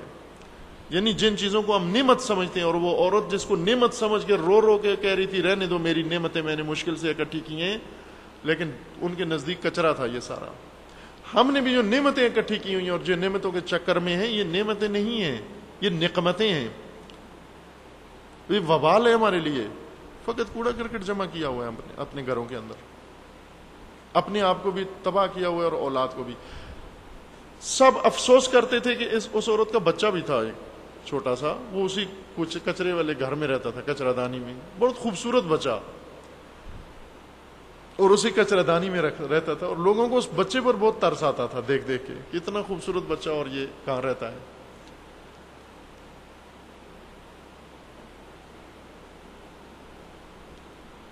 اس پر رحم کھاتے تھے کہ یہ کتنی پاگل عورت ہے کہ یہ اس کچرے کو نعمت سمجھ کر، اس کچرے کو مال سمجھ کر، اس کچرے کو ثروت جمع کر رہی ہے. یہی تأسف اور افسوس ہمارے حال پر بھی ہے کہ جس چیز کو ہم نعمت سمجھ کر جمع کرتے ہیں وہ بھی ایسا ہی ہے. افسوس یہ ہوتا تھا کہ وہ کچرا اس کے لیے اور اس کے بچوں کے لیے نقصان دہ ہے. شاید وہ کچرا، وہ بدبودار کچرا جو گلیوں سے اٹھا کے گھر میں رکھتی تھی، وہ اس کے لیے اور اس کے بچوں کے لیے اتنا نقصان دہ نہ ہو جتنا کچرا ہم نے گھروں میں رکھا ہوا ہے اور وہ ہمارے بچوں کو تباہ کر رہا ہے. 300 چینل والے ٹی وی گھر میں لگائے ہوئے ہیں. یہ کچرا، انڈیا کا سارا کچرا ہمارے گھر چلتا ہے، آ کر ہمارے گھروں میں چلتا ہے. برطانیہ کا سارا کچرا ہمارے گھروں میں چلتا ہے. پاکستان کا سارا کچرا ہمارے گھروں میں آ جاتا ہے. کچرا ہے نا، یہ اسٹوڈیوز میں جو کچرا پیدا کرتے ہیں، پروڈکشن ہے، یہ سارا کچرا ہمارے بیڈ روموں میں آ کے چلتا ہے. ہم نے اس کچرے سے اپنے گھر بھرے ہوئے ہیں اور خوش ہیں کہ نہاتے ہیں صبح و شام، شیمپو سے نہاتے ہیں، بس ہم پاک پاکیزہ ہیں. شاید اس عورت کا گھر اتنا گندا نہ ہو جتنے عام گھر گندے ہیں، آلودہ ہیں، چونکہ ان چیزوں نے ہماری اولادوں کو تباہ کیا ہوا ہے. جن کو ہم نعمتیں سمجھتے ہیں وہ نعمتیں نہیں ہیں، وبال ہیں ہماری زندگیوں کے، اور انہوں نے ہمیں تباہ کیا ہوا ہے. آپ سروے کر کے دیکھ لیں کہ گندے نالوں کے اوپر رہنے والے فیملیز، خاندان رہتے ہیں نا، بہت بڑی آبادی پاکستان کی گندے نالوں کے اوپر رہتے ہیں. غریب آبادی، فقیر آبادی کچروں کے اندر رہتے ہیں. ان کی اولاد تباہ ہے یا بنگلوں میں رہنے والے، کوٹھیوں میں رہنے والے، خوبصورت گھروں میں رہنے والے لوگوں کی اولاد زیادہ تباہ ہے؟ کون سے زیادہ برباد ہوئے ہیں؟ کن کے اندر انسانیت زیادہ مری ہوئی ہے؟ کن کے ضمیر مر چکے ہیں؟ سروے کر کے دیکھ لیں آپ. الیکٹرانک کچرے نے زیادہ تباہی مچائی ہے یا یہ گلی کوچے کے کچرے نے زیادہ تباہی مچائی ہوئی ہے؟ اس نے زیادہ تباہی مچائی ہوئی ہے، جس کو ہم نعمت سمجھتے ہیں. شاکر بننے کے لیے، شکر کے لیے پہلا قدم نعمت کی معرفت ہے، نعمت شناسی. اس لیے قرآن مجید کا ایک بڑا حصہ انسان کو نعمتیں یاد کرا رہا ہے، یاد دلا رہا ہے. یاد کرو، یاد کرو، یاد کرو نعمتیں. یا بنی اسرائیل اذکروا نعمتی التی انعمت علیکم. اے بنی اسرائیل، اللہ کی نعمتیں یاد کرو جو اللہ نے تمہیں دی تھی. کتنی دفعہ قرآن نے انہیں یہ کہا کہ یہ نعمتیں ہیں جو ہم نے تمہیں عطا کی، ہماری نعمتوں کو یاد کرو. وہ شاکر بنو، کافر نہ بنو. ہمیں پہچان نہیں ہے نعمتوں. اگر ہم ایک ایسی مارکیٹ میں جائیں جہاں نعمتیں اور کچرا دونوں رکھے ہوئے ہوں، ہم کچرا اٹھا کے لے آئیں گے، نعمتیں وہیں پڑی رہیں گی. اور یہ نہ کہنا کہ یہ کیسی باتیں کر رہے ہیں نا، ہم تو ایسے نہیں ہیں، اتنے پاگل تو نہیں ہیں کہ ہم مارکیٹ میں جائیں کچرا اور نعمت دو ہوں، ہمیں اتنا نہ پتہ چلے نعمت کیا، کچرا اٹھا کے لیں. جی کرتے ہیں ایسا. ہم مارکیٹ میں جاتے ہیں، کتابوں کی دکان بھی ہوتی ہے اور اس میں اور بھی بہت کچھ بک رہا ہوتا ہے. ہم بھول کے بھی کبھی کتاب نہیں خریدی، غلطی سے بھی کبھی کتاب نہیں خریدی. نعمت پاس پڑی ہوتی ہے، علم نہیں خریدتے، نعمتوں کی طرف رخ نہیں کرتے.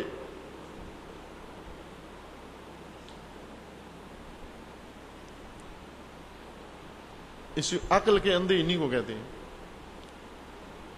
سب سے پہلا نقطہ یعنی نعمت کی پہچان، شناخت. اللہ سے مانگتے ہیں، ماہ رمضان میں دعائیں مانگتے ہیں. کیا مانگا خدا سے ہم نے؟ اکثر کچرا ہی مانگا ہے، اور مل بھی خدا دے بھی دیتا ہے کہ ٹھیک ہے تمہیں کچرا ہی چاہیے، یہ لو. کچرے کی کمی نہیں ہے دنیا میں، تمہیں چاہیے جتنا مانگتے ہو. کچھ لوگ کہتے، قرآن نے ذکر کیا ہے کہ لوگوں میں سے کچھ لوگ ایسے ہیں جو کہتے ہیں کہ ربنا آتنا فی الدنیا، خدایا ہمیں دنیا دے. کچھ ہیں کہتے ہیں ربنا آتنا فی الدنیا حسنۃ وفی الآخرۃ حسنہ. کچھ ہیں جو خدا سے مانگتے ہیں خدایا ہمیں دنیا دے. کچھ کہتے ہیں خدایا ہمیں دنیا کے حسنات دے، نہ دنیا دے، ہمیں حسنات دے. اللہ نے کیا فرمایا کہ میں کیا کروں گا، دوں گا یا نہیں دوں گا؟ خدا نے فرمایا دوں گا، دونوں کو دوں گا. نحن نمد ہؤلاء وہؤلاء، ہم ان کو بھی دیں گے اور ان کو بھی دیں گے. ہمارا کام دینا ہے، ہم ہیں ہی دینے کے لیے، ہم دونوں کو دیں گے. لہذا اللہ نے دیا ہوا ہے دونوں کو. نعمت کی پہچان ہو. نعمتوں کی پہچان کا ایک بڑا منبع قرآن مجید ہے کہ ہم نعمتیں پہچانیں کہ اللہ نے کن کن چیزوں کو نعمت کر کے پکارا ہے. اہم ترین ایک اور منبع نعمتوں کی پہچان کا دعائے شریف عرفہ ہے. سید الشہداء علیہ السلام کی دعائے عرفہ بہت عظیم دعا ہے. اس کی تفسیر شروع ہوئی تھی قم میں، حوزہ علمیہ میں، وہاں کے طلبہ و فضلاء کی خدمت میں. وہ ادھوری رہ گئی. انشاءاللہ اللہ تعالیٰ نے توفیق دی تو یہاں اس کا سلسلہ شروع کریں گے.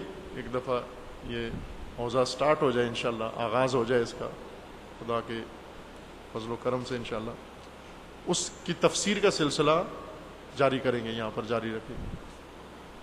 عظیم منبع ہے نعمتوں کی شناخت کا. سید الشہداء علیہ السلام ایک ایک نعمت پروردگار کی گن کر اور اس پر شکر خدا اور حمد خدا و ثناء خدا بجا لا رہے، ایک ایک نعمت پر. اس دعا کو پڑھنے کا وقت نکالنا چاہیے، ہم اس کو پڑھیں، اس دعا کو. انشاءاللہ اللہ نے توفیق دی یہاں اس کے سلسلہ شروع کریں گے. ایک نمونہ بھی آپ کی خدمت میں عرض کروں کہ ہم نعمت شناس نہیں ہیں. بہت نعمتیں اللہ نے ہمیں دی ہوئی ہیں، لیکن ہمیں نعمتوں کا احساس نہیں. نعمتیں ہوتے ہوئے ہمیں نہیں معلوم کہ ہمارے پاس اتنی نعمتیں ہیں خداوند تعالیٰ کی. حکایات میں ہے کہ ایک بہت پڑھی لکھی شخصیت، یہ واقعی حقیقی وہ ہے، کہانی ہے، کہانی نما ہے لیکن حقیقی ہے. ایک بہت بڑی علمی شخصیت آیت اللہ العظمیٰ، وہ گئے حمام میں. جیسے ایران میں، عراق میں، ہمارے یہاں تو گھروں میں غسل خانے چھوٹے چھوٹے بنے ہوتے ہیں، وہاں پہلے حمام ہوتے تھے بڑے بڑے، اس حال جتنے بڑے بڑے حمام ہوتے تھے، اور ان کے اندر چھوٹے چھوٹے غسل خانے بنے ہوتے ہیں، اور سارا محلہ وہاں جا کر ان غسل خانوں میں غسل کرتا تھا. ابھی بھی کچھ رہ گئے ہیں لیکن اکثر ختم ہو گئے ہیں. گھروں میں کوئی غسل خانہ نہیں بناتا تھا، عمومی حمام ہوتے تھے، زنانہ الگ مردانہ الگ. یہ بزرگوار جو عالم دین تھے، ان کے گھر میں بھی حمام نہیں تھا. ادھر سے شاہ جو تھا اس کے گھر میں بھی حمام نہیں تھا. شاہ اور رعیت سب عمومی حمام میں نہاتے تھے. یہ آیت اللہ العظمیٰ بہت بڑی علمی شخصیت، یہ آئے حمام میں کچھ سامان نہانے کا خود ساتھ لاتے تھے، کچھ حمام والا دیا کرتا تھا نہانے کے لیے. آج جملہ لنگ باندھنے کے لیے وہ دیا کرتا تھا سب کو، یعنی لنگ ساتھ نہیں لانی ہوتی تھی، حمام والا ہی دیتا تھا، تولیہ اور لنگ وغیرہ. یہ آئے، آ کر کھڑے ہوئے تو انہوں نے اس سے مانگا، لنگ مانگا کہ تم دو مجھے لنگی تاکہ میں باندھ کے نہوں. ابھی وہ ان کے لیے لنگ نکال رہا تھا کہ اتنے میں شہزادہ، اس شہر کا جو ملک کا حاکم تھا، اس کا بیٹا، وہ بھی آ گیا حمام میں. اس کے ساتھ ایک لو لشکر پورا 150 آدمی شہزادے کو اسکورٹ کرتے ہوئے وہ بھی حمام میں لائے. جب حمام کے مالک نے دیکھا کہ یہ شہزادہ آیا ہے تو اس کو بھول ہی گیا کہ یہ عالم دین مولانا بھی نہانا چاہتے ہیں، تو وہ اس شہزادے کی سیوا میں لگ گیا. پہلے اس کو لونگ باندھی اس نے، پہلے اس کو جا کر اندر نہلایا، لوگ گئے جا کر مالش وغیرہ کی، صابن شیمپو لگا کے، پھر باہر لائے، اس کو خشک کیا، خوشبوئیں لگائیں، پھر اس کے بعد معطر کیا اس کو، اور کپڑے نئے پہنائے شہزادے کو. اور مولانا ادھر ہی انتظار میں ہے، لنگ کی انتظار میں، انہیں ابھی تک کسی نے لنگ بھی نہیں دی. گھنٹے 2 لگ گئے شہزادے کو نہلانے میں. یہ نہا کے جب باہر آیا تو اتنے میں باہر سے سنیارا آیا دوڑتا ہوا حمام کے اندر، شہزادے کی انگوٹھی لے کر. سونے کی بہت خوبصورت انگوٹھی اس نے بنائی تھی، تو وہ آ کر اس نے پہنائی. اس نے پہنائی اس طرح سے جیسے انگوٹھی ہے، اس کا نگین ہوتا ہے، یہ اس نے دکھانے کے لیے شہزادے کو پہلے دکھائی کہ یہ مثلا بادشاہ سلامت کو یا شہزادہ سلامت کو پسند ہے، پسند نہیں ہے. پھر اس نے ان کا ہاتھ چوما، بوسہ دے کے ہاتھ سیدھا کر کے ان کے ہاتھ میں اس طرح انگوٹھی پہنائی اور انہیں دکھائی کہ دیکھو کیسی انگوٹھی ہے. شہزادے نے اس طرح انگوٹھی پہن کے تو کہا کہ ہے تو بہت اچھی ہے، لیکن اس میں ایک فالٹ رہ گیا ہے، ایک کمی نقصان اس کے اندر رہ گیا. وہ کیا ہے؟ کہا کہ اس کا یہ نگین جو ہے نا یہ اندر کی طرف ہے، اگر یہ باہر کی طرف ہوتا تو پھر بہت اچھی انگوٹھی ہوتی۔ تو سنیارے نے فوراً انگوٹھی نکالی اور نکال کے کہا ابھی تبدیل کر کے لاتا ہوں، لیکن تھوڑا پیسے زیادہ لگ جائیں گے۔ اس نے کہا پیسوں کی پرواہ نہیں کرو، تم صرف نگین باہر کر دو اس کا۔ وہ باہر گیا، واپس آ کے اس نے انگوٹھی اس طرح سے پہنا دی، وہ باہر ہوگی۔ وہ شہزادہ بہت حیران ہوا کہ ہمارے ملک میں اتنے ماہر لوگ رہتے ہیں جو 1 منٹ میں اندر کا نگین انگوٹھی کا باہر کر کے لے آیا وہ۔ اب یہ مولانا دیکھ رہے تھے یہ سارا منظر، اور اس وقت ان کے دل میں یہ آہ اٹھی کہ خدایا آخر کچھ تو انصاف ہونا چاہیے کہ میں اتنا پڑھا لکھا، اتنا عقل مند، اتنا دانا، اتنا حکیم، اتنا سمجھدار، اتنا باکردار، اور میری یہ حالت ہے کہ مجھے کوئی لنگ نہیں دے رہا ادھر حمام کے اندر نہانے کے لیے، اور یہ بے وقوف احمق جس کو اتنا نہیں پتا کہ نگین اندر کیسے ہوتا ہے اور باہر کیسے ہوتا ہے، اس کو دیکھو 100 بندے نہلانے آئے ہیں، اس کو صابن انہوں نے کتنا لگایا، شیمپو اس پہ کتنا ضائع کیا انہوں نے، عطر کتنا لگایا اس کو، جتنا آج اس کو عطر لگایا میں نے زندگی بھر اتنا عطر لگایا نہیں تھا۔ یہ بھی کوئی انصاف ہے؟ یہ اس کے دل میں، مولانا کے دل میں یہ آواز اٹھی۔ وہ تھا بڑا دانا اور حکیم، پھر چلا گیا واپس۔ بار کے اب شہزادہ نکل گیا، انہوں نے مولانا کو بھی لونگ دی، یہ بھی نہا کے چلے گئے۔ رات ہوئی، سو گئے مولانا۔ خواب میں انہیں یہ نکتہ بتایا گیا کہ آج دن کو جو آپ نے افسوس کیا ہے وہ ہم نے سن لیا ہے، اور ہم چاہتے ہیں کہ آپ کی ان مشکلوں کی پریشانی کو رفع دفع کریں، اور چاہتے یہ ہیں کہ تبادلہ کرتے ہیں، یعنی وہ جو کچھ اس شہزادے کے پاس ہے، وہ سونا چاندی، لباس، نوکر چاکر، سب مال منال، یہ سب آپ کا، اور وہ حماقت و بیوقوفی بھی ساتھ، کیونکہ وہ ساتھ آئے گی، وہ بھی شہزادے کا حصہ ہے۔ اور ادھر آپ کے پاس جو کچھ ہے، یہ فقر و فاقہ و غربت و افلاس، یہ بے احترامی اور یہ سب کچھ، یہ آپ سے لے کے اس کو دے دیتے ہیں، لیکن یہ علم و حکمت و دانائی و کردار و سب یہ بھی ساتھ ادھر منتقل ہو جائے گا۔ اگر پسند ہے تو ابھی تبادلہ کر دیتے ہیں۔ صبح اٹھو گے تم شہزادے، وہ حکیم، وہ دانا، تم شہزادے ہوگے لیکن بے وقوف شہزادے۔ تو کہا نہ پروردگار، یہ نہیں ہو سکتا، میں یہ تبادلہ نہیں چاہتا۔ ہم جن چیزوں کو نعمت سمجھتے ہیں وہ نعمت نہیں ہے، اور جن کا اظہار کرنے میں لگے ہوئے ہیں وہ بھی نعمتیں نہیں ہیں۔ نعمتوں کی پہلے پہچان ہو، پھر ان کا اظہار کریں۔ ہم اظہار کا طریقہ یعنی بروئے کار لائیں، جو نعمت خدا نے دی ہے اس کو بروئے کار لائیں۔ اگر خدا نے بولنے کی طاقت دی ہے، اس نعمت کا اظہار کریں، یعنی اس بولنے کی طاقت سے فائدہ اٹھائیں، فائدہ دیں۔ اگر علم خدا نے دیا اس علم سے فائدہ دیں۔ ہنر کوئی خدا نے دیا، اس ہنر کو کام میں لائیں، ذخیرہ اندوزی نہ کریں اس کی۔ اگر چاہتے ہو کہ بڑھے، ہم بہت خواہش مند ہیں کہ ہماری نعمتیں بڑھیں، بڑھنے کا فارمولہ نہیں پتا، قرآن نے ذکر کیا ہے۔ کیا ہے نعمتیں بڑھانے کا فارمولہ؟ ان شکرتم لازیدنکم۔ نعمتیں بڑھانے کا بہت آسان سا سادہ سا فارمولہ ہے، ان شکرتم لازیدنکم۔ اللہ کا وعدہ ہے کہ تم شکر کرو ہم مزید دیں گے آپ کو۔ مزید لینے کا یہ طریقہ ہے، لیکن نعمتیں، کچرا نہ، نعمتیں تم ان کو بڑھاؤ، تم ان کو پھیلاؤ، تم انہیں بروئے کار لاؤ۔ شکر یعنی نعمت کو بروئے کار لانا، اظہار کرنا نعمت کا، کام میں لانا نعمت کو۔ ہم مزید دیں گے تمہیں، اتنا دیں گے سنبھال نہیں سکو گے تم، اتنا نعمت، اتنی نعمت دیں گے۔ تم اگر یہ جو علم سیکھا ہے اس کو بروئے کار لاؤ، ہم تمہارے دل پر علم کے چشمے نکال دیں گے، علم کے سوتے پھوٹ دیں گے، تم سے سنبھالا بھی نہیں جائے گا، اتنا علم دیں گے تمہیں۔ تم صرف اس کو بروئے کار لاؤ۔ عزیزان، پہلا نقطہ شاکر بننے میں، شکر بات ذہن میں رہے، ساتھ چلیں۔ شکر روزے کا ایک اثر ہے، شکر انسان شاکر بنتا ہے۔ شکر کا مطلب نعمت کا اظہار ہے۔ نعمت کا اظہار کا معنی نعمت کو بروئے کار لانا ہے، نہ زبان سے اس کا نام لینا۔ اسی نعمت کو، مثلا یہ اینک ہے، ایک نعمت ہے، اس کا شکر ادا کریں۔ شکر نعمت کیا ہے کہ اس کو کام میں لائیں، بروئے کار لائیں اس کو. یہ شکر نعمت ہے.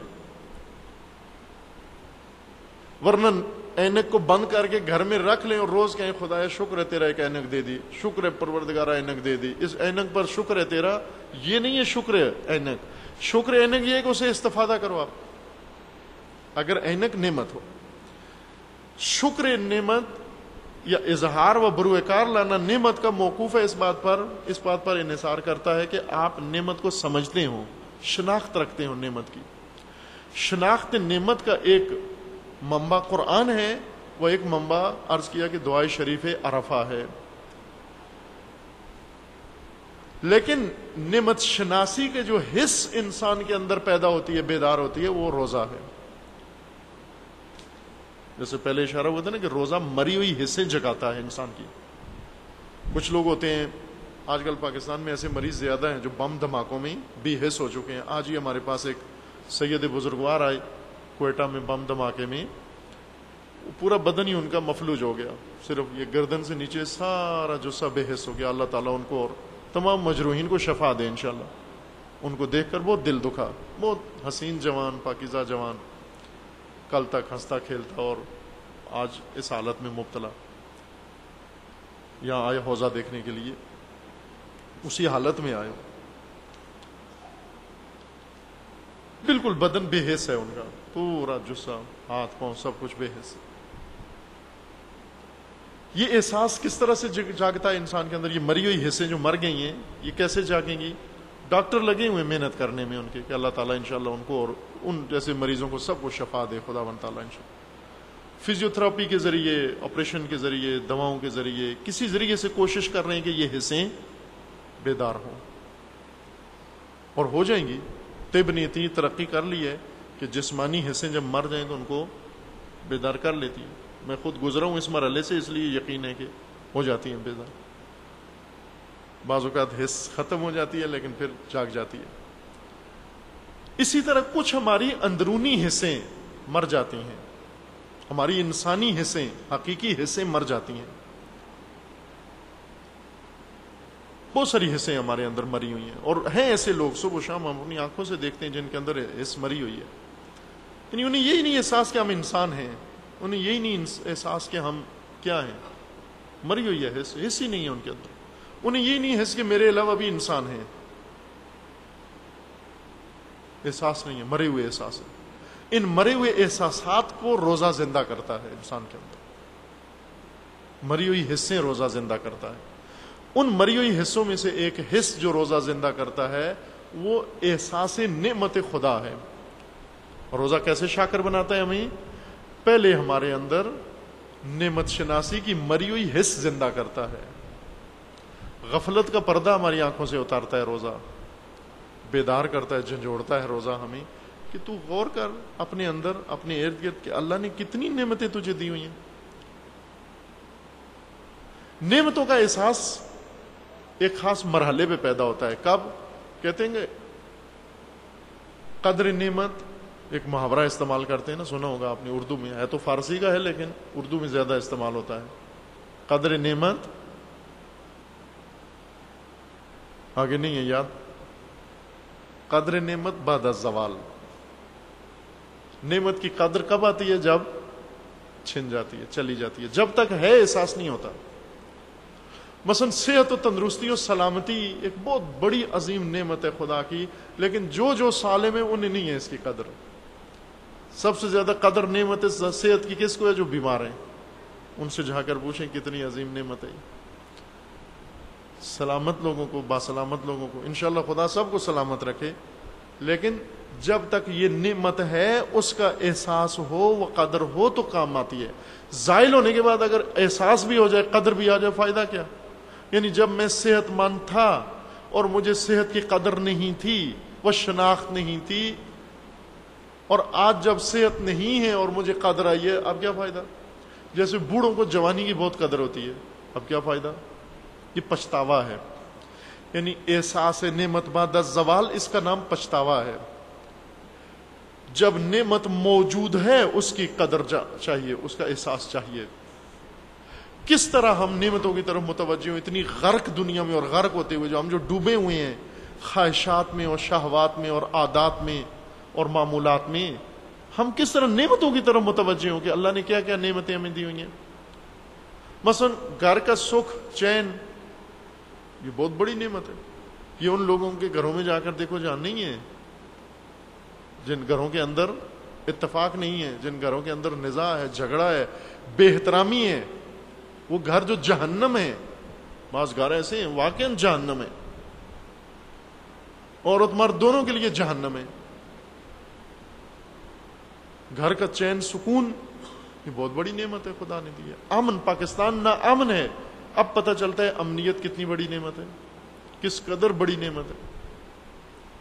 حوزہ علمیہ میں جب تھے تو ایرانی بھائی کہ ان میں بڑی صفات موجود ہیں, لیکن ایک صفت یہ ہے کہ ناقدرے ہیں. ایرانی کسی حد تک ناقدرے لوگ ہیں, قدردان نعمتوں کے بہت کم ہیں, اور جتنے وہ بے قدرے ہیں اتنی اللہ کی زیادہ نعمتیں ان کو ملی ہوئی ہیں.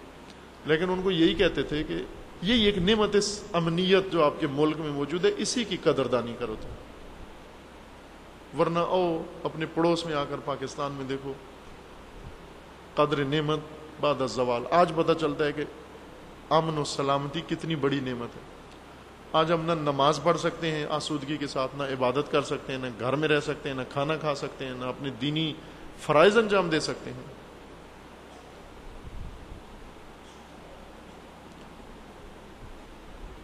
ایک ایک کر کے نعمتیں گنتے جائیں, جو نہیں ہے ان کی قدر آتی ہے. جس وقت ہے نعمت اس وقت قدر آنی چاہیے تاکہ اس کو بروئے کار لا سکیں. چونکہ جب نعمت زائل ہو جاتی ہے اور پھر اس کی یاد آتی ہے, اب اس کو بروئے کار نہیں لا سکتے ہم. لہذا شکر کا مقام گزر جاتا ہے. شکر یہ ہے کہ جب نعمت ہے اس وقت اس کو بروئے کار لاؤ. یہ احساس روزہ پیدا کرتا ہے انسان کے اندر. کس طرح سے کہ تھوڑی سی محرومیت ایجاد کرتا ہے روزہ, تھوڑا سا وقفہ دیتا ہے ہمیں بعض چیزوں میں, اور پھر اجازت دیتا ہے کہ اب مثلا پانی نہیں پینے دیتا. پانی ایک نعمت ہے اللہ کی. روزہ یہ کہ تھوڑی سی دیر کے لیے پانی سے محروم رہو, تو تھوڑی سی دیر کے لیے, تاکہ تمہیں پانی کی قدر آ جائے, تاکہ تمہیں اللہ کی نعمتوں کی قدر آ جائے. یہ پانی جس کی کوئی قدر نہیں ہے ہماری نظروں میں. یہ رزق تھوڑی سی دیر کے لیے 15-16 گھنٹے کہتے ہیں نہ کھاؤ. کیوں؟ تاکہ تمہیں قدر آ جائے اس کی. 15-16 گھنٹے میں بخوبی انسان کو احساس ہو جاتا ہے کہ رزق کا مقام کیا ہے, حیثیت کیا ہے. وہ قدیم زمانہ یادش بخیر کہ بہت ادب احترام تھا ان عام دیہاتیوں میں, سادہ سادہ لوگوں کے اندر. یقین جانے اس وقت یہ پڑھی لکھی اور ٹیکنالوجی کی دنیا اور جدید اور ماڈرن دنیا کو دیکھ کر یاد آتا ہے کہ وہ کتنے اچھے لوگ تھے اور کتنے پڑھے لکھے لوگ تھے, وہ کتنے سمجھدار لوگ تھے. وہ اگر روٹی کا ٹکڑا انہیں ملتا زمین پہ پڑا ہوا تو وہ اٹھا کر آنکھوں پہ رکھتے, چومتے اس کو. یاد ہوگا, بڑوں کو یاد ہوگا. روٹی کا چھوٹا سا ٹکڑا زمین پہ کسی نے بھی پھینک دیا, گر گیا کسی بچے کے ہاتھ سے, جو بھی گزرتا عورت مرد اس کو اٹھاتے اور بسم اللہ پڑھتے اور لبوں سے لگاتے اور آنکھوں پہ لگاتے اس کو, اور ادب و احترام کے ساتھ جیسے قرآن کی کوئی آیت ہے گویا زمین پہ پڑی ہوئی. کیوں؟ کیونکہ نعمت ہے اللہ کی. گندم نعمت ہے اللہ کی, روٹی نعمت ہے اللہ کی. یہ نعمت پاؤں کے تلے روندی جا رہی ہے. اس قدر احترام تھا, قدر تھی نعمت کی ان لوگوں.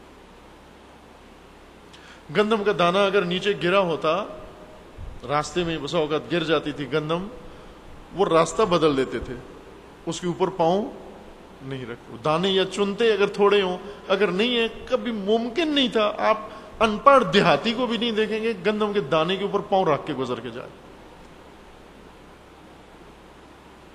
یہ قدریں تھیں, اور خدا نے انہیں کبھی بھی ایسی بلاؤں میں نہیں مبتلا کیا تھا جیسے آج ہم مبتلا ہو گئے. وہ فقیر ضرور تھے, وہ کم پڑھے لکھے ضرور تھے, لیکن آج کی طرح ہماری طرح نہیں تھے. ان کے زمانے میں بم بلاسٹ نہیں ہوتے تھے, ان کے زمانے میں خودکش حملے نہیں ہوتے تھے. کچھ چیزوں کے قدردان تھے, کچھ ویلیوز تھیں ان کے اندر. آج مشینیں زیادہ ہو گئی ہیں, ویلیوز کم ہو گئی ہیں. ٹیکنالوجی زیادہ ہو گئی ہے, ویلیوز کم ہو گئی ہیں. آج اسی گھر کے اندر بوڑھے ماں باپ دادا دادی رہتے ہیں, اور اسی گھر کے اندر ڈیجیٹل پوتے اور پوتیاں بھی رہتے ہیں، لیکن دونوں کی الگ الگ دنیا ہے، دونوں کی بالکل الگ الگ دنیا ہے، اس کی الگ دنیا، اس کی الگ دنیا ہے۔ کیا دنیا ہے کہ اس بوڑھے کے اندر ابھی بھی کچھ حصے زندہ ہیں، لیکن اس بچے کے اندر وہ حصے زندہ نہیں ہوئی ہیں، حصے مری ہوئی ہیں، اس کی پیدا ہی نہیں ہونے دی۔ ہم تربیت سمجھتے ہیں ABC سکھا دینا، ہائی ہوئی سکھا دینا، بائی بوئی سکھا دینا، اس کو کہتے ہیں تربیت ہو رہی ہے بچوں کی۔ ٹریننگ کیمپوں میں بھی بھیجتے ہیں، وہ بھی اسی طرح کے کرتب سکھا دیتے ہیں چاند ایک، ہم سمجھتے ہیں بڑی بچوں کی اچھی تربیت ہو رہی ہے۔ بچوں کی تربیت کا مطلب یعنی بچوں کی مری ہوئی حصے زندہ کرو، بچوں کے اندر احساس پیدا کرو، صبور بناؤ، ان کو استقامت بچوں کے اندر پیدا کرو، حوصلہ بچوں کے اندر پیدا کرو۔ نہیں ہے ہمارے بچوں کے اندر 5 منٹ بیٹھنے کا حوصلہ نہیں ہے۔ تربیت کیا ہے جی؟ ان سے حوصلہ، بیٹھ نہیں سکتے، ان سے ABC سن لو، ٹوینکل ٹوینکل سن لو ان سے۔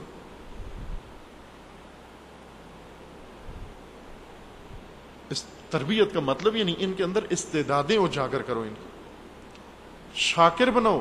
شاکر کا مطلب یعنی ان بچوں کو نعمتوں کا احساس ہو کہ ہمارے پاس کیا کیا نعمتیں ہیں، اللہ نے کیا کیا دی ہوئی۔ سب سے بڑی نعمت ماں باپ ہیں، ماں باپ کو نعمت سمجھیں، جس طرح ماں باپ بھی اولاد کو نعمت سمجھے۔ تو خدا نے نعمت دی ہے تمہیں، اور بچوں کے اندر بھی یہ احساس ہو کہ یہ ماں باپ ہماری، یہ نعمت خدا ہیں ہمارے لیے، اور ان کی زندگی میں ان کی قدر کریں، ان کی زندگی میں ان کا حق ادا کریں۔ یہ حصے جو موجودہ زمانے میں ہر چیز جن کو مار رہی ہے، حص شکن ہے، ہر چیز اس زمانے کی ہر چیز حص کش اور حص شکن ہے۔ حص بیدار کرنے کے لیے خدا نے روزہ مقرر کیا ہے، تاکہ صاحب احساس لوگ پیدا ہوں، با احساس لوگ، با حص لوگ پیدا ہوں، جن کو اپنی ہونے کی بھی احساس ہو، ان کے اندر انسانی حصے موجود ہوں، ان کے اندر نعمت شناسی کی حصے موجود ہوں، شکر کی حص موجود ہو ان کے اندر، تاکہ ایک انسانی زندگی وہ بہتر زندگی بسر کر سکے۔ روزہ انسان ساز عبادت ہے، انسان ساز۔ روزہ فقط حور قبضہ کرنے کی اور حور شکار کرنے کی عبادت نہیں ہے، روزہ انسان ساز عبادت ہے۔ انسان بنتا ہے روزے کے قالب میں، انسان پنپتا ہے روزے کے قالب میں، انسان تربیت ہوتا ہے روزے کے قالب میں، انسان معراج کو اور عروج کو پہنچتا ہے روزے کے قالب میں۔ اور وہ انسان جو قرآنی انسان ہے، با احساس انسان ہے، نہ بے حس انسان۔ بس روزے کا ایک اثر جو قرآن نے بھی ذکر کیا کہ ہم نے کیوں روزہ رکھا ہے، اور آپ کیوں روزہ مقرر کیا، اور آپ کیوں روزہ رکھیں، لعلکم تشکرون، شاید تم شاکر بن جاؤ، مقام شکر پہ جا پہنچو تم۔ شکر وزنا زبانی، عملی شکر کے مقام پر جا پہنچو تم۔ اور پھر کیا ہوگا؟ پھر یہ ہوگا کہ جس نعمت کو تم کام میں لاؤ گے، بروئے کار لاؤ گے، استفادہ کرو گے، وہی نعمت ہم بڑھاتے چلے جائیں گے تمہاری۔ جس نعمت کو تم ذخیرہ کرتے جاؤ گے وہ کم ہوتی جائے گی تمہاری۔ ان شکرتم لازیدنکم، ہم اسے مزید دیں گے آپ انشاءاللہ۔ خداوند تبارک و تعالی اس ماہ مبارک کی برکتوں سے و اس کے طفیل پروردگار ہم سب کو توفیق شکر عطا فرمائے انشاءاللہ، اور خداوند تبارک و تعالی ہمارے روزوں کو اور ہمارے صیام کو وہ روزہ قرار دے جس کا نتیجہ صبر و شکر ہے، استقامت و شکر ہے انشاءاللہ۔ خداوند تبارک و تعالی ہم سب کے اندر وہ مری ہوئی حصے بیدار کرے، جو انسانی حصے ہیں وہ الہی حصے جنہیں ہم کھو چکے ہیں، وہ مار دیا ہے جنہیں، اور جن حصوں کے مرنے سے آج بے دردی و بے حسی معاشرے کے اندر زیادہ پھیلتی جا رہی ہے۔ خداوند تبارک و تعالی سب مومنین و مسلمانوں کی اور سب انسانوں کی وہ انسانی حصے انشاءاللہ بیدار فرمائیں۔ وصلی اللہ علیہ